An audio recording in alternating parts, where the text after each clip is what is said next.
nom est Lionel Kabia, je suis un Mandela Ashton Fellow de 2023 de la République démocratique du Congo. À travers cet atelier de 3 jours, nous avons voulu réunir les différents responsables et managers des structures d'accompagnement des PME et start-up en RDC, en vue premièrement déjà de les faire se rencontrer, de networker, mais aussi de pouvoir renforcer leurs capacités sur le nouveau cadre réglementaire et juridique sur l'accompagnement des PME et start-up en RDC.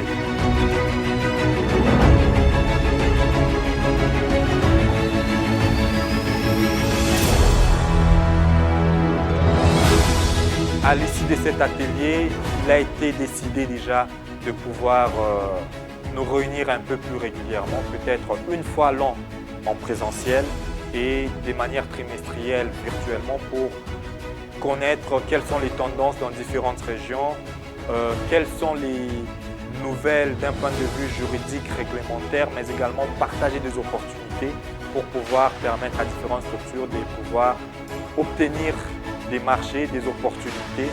Et autre chose, l'UNICEF qui a participé à cet atelier a aussi annoncé différentes opportunités à venir et pour cela, il pourra partager avec les structures qui ont participé à cet atelier.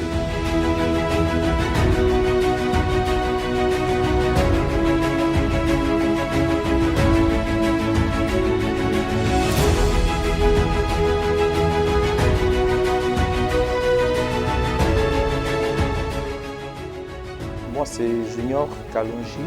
Je suis gérant de la Maison de l'entrepreneur congolais, qui est en fait une structure d'accompagnement en entrepreneuriat innovant basée à Lubumbashi. Je réponds au nom de Liv Akabwe. Je travaille au sein de la Fondation Humanité, qui est basée ici à Kinshasa, mais qui couvre un peu tout le pays. Nous sommes une organisation qui œuvre dans le domaine de l'éducation, donc nous accompagnons les jeunes professionnellement. J'ai tenu à participer parce qu'on attendait de telles opportunités.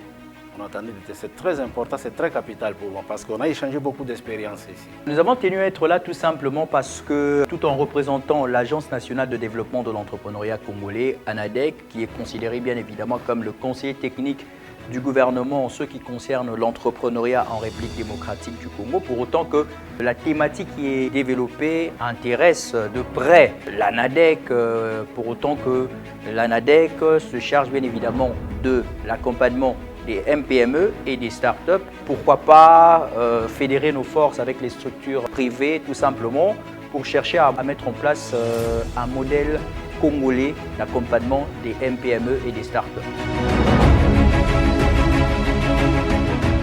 C'est la journée d'aujourd'hui qui m'a particulièrement marquée. Ce qui m'a le plus marqué, c'est de découvrir ce que Lehigh University est en train de générer comme expérience dans l'accompagnement des jeunes entrepreneurs. Et ça m'a permis de voir ce que notre pays aussi pouvait envisager comme processus de renforcement de capacités et d'accompagnement des jeunes entrepreneurs. Ça m'a permis aussi de visualiser pour notre organisation comment est-ce qu'on peut davantage raffiner ce que nous sommes en train de faire. Non, pourquoi une perte de temps? C'était une grande opportunité.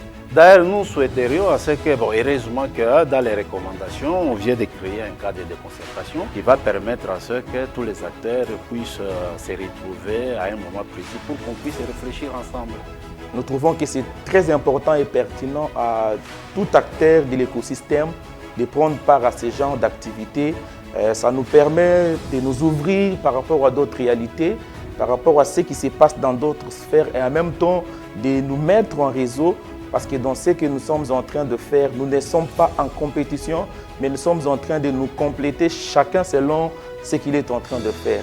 En tout cas, mon conseil à d'autres acteurs de l'écosystème, c'est de se mettre ensemble et de mettre nos forces ensemble afin que nous puissions doter notre écosystème d'une force visible et palpable dans le domaine de l'entrepreneuriat.